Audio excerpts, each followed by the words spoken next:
When she served in South Yemen, she was a ground attack aircraft, which means flying really low, really fast. When she was flying back there, she's done quite a few sorties, and I think on one of the sorties she probably flew a bit too close to the targets and got hit by something which entered in there, which is quite small, neat opening, and it came out of there, which was quite a big, horrible opening. So she got patched there and looks like new again. I think when she got hit, it probably could have been a rifle or something like that, something cheap and nasty, I think.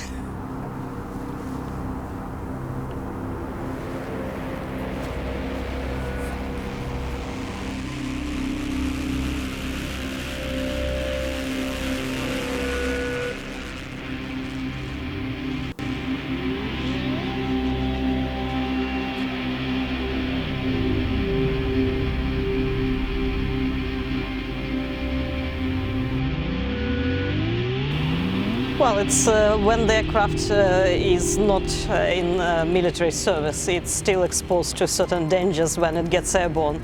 There are birds all over the place, flying at any heights, in any weather, and in any scenario you can be hit by a bird, and it can be quite dangerous.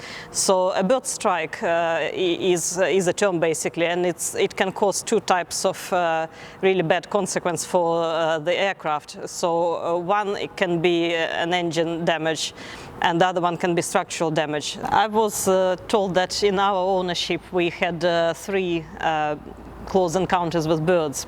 One of them is here. It's a very dangerous one basically, so I'm very surprised that the bird actually, after hitting the intake, it got bounced off outside of the aircraft, not into the intake. If a bird goes down an intake, it is very likely to cause damage to the engine, and depends how lucky you are. The engine might just chew it up and spit it out from the back and keep going.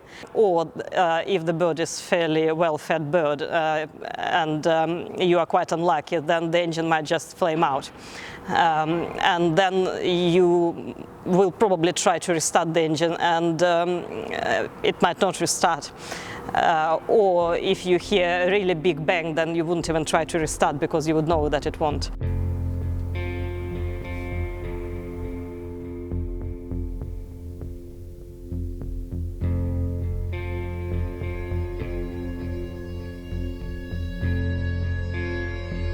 The most recent adventure happened on Sunday.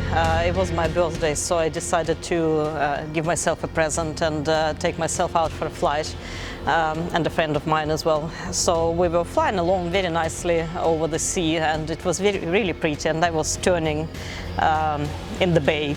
And as I was turning, we both felt impact, and after we felt the impact, it was on the right-hand side of the airframe.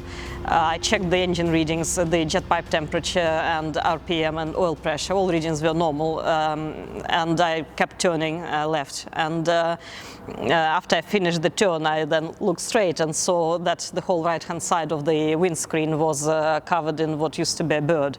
It's not nice to think about it, but we kept flying because the handling felt exactly as you would expect, so the aircraft behaved as expected, and I wasn't concerned much, apart from obviously I knew that I would have to clean the whole thing, but it's part of flying, I thought.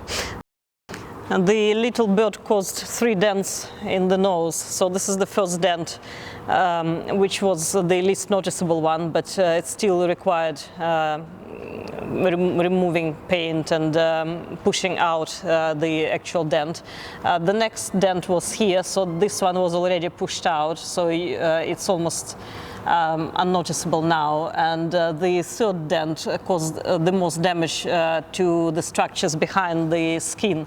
So the paint had to be removed, the skin had to be removed, and the frames behind the skin had to be straightened out. But because there are all the electrics behind this area, all the electrical boxes had to be taken out before the state could be assessed, the extent of the damage. And it took, I think, at least 25 working hours to actually get to the area and find that a few frames were bent.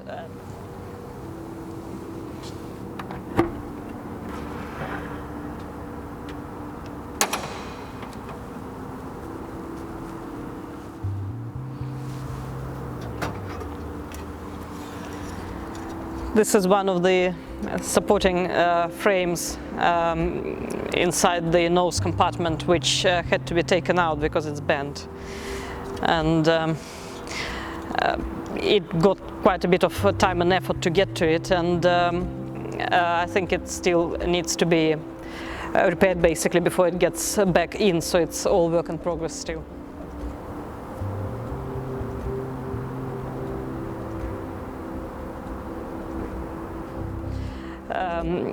It's a lot of work to address this damage.